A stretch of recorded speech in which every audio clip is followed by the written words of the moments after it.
আসিয়া একদিন কি যেন হাতের মধ্যে নিয়ে কাজ করে, হঠাৎ পড়ে গেছে। ফেরাউন পেছনে দাঁড়ানো, আসিয়া খেয়াল করে নাই।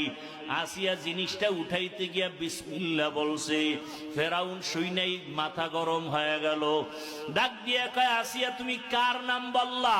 আসিয়া বলে, এখন আর গোপন কইরা লাভ কি হবে, না ওপেন করিয়াই দেই। আসিয়া ডাক দিয়া কয়, ফেরাউন আমার মালিকের নাম আমি জবানে নিয়েছি। ফেরাউন বলে, মালিককে? মিশরের তো আমি খোদা।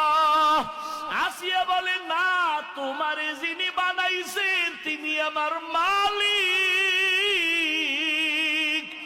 আমার মালিক একমাত্র আল্লাহ, তুমি ফেরাউন না।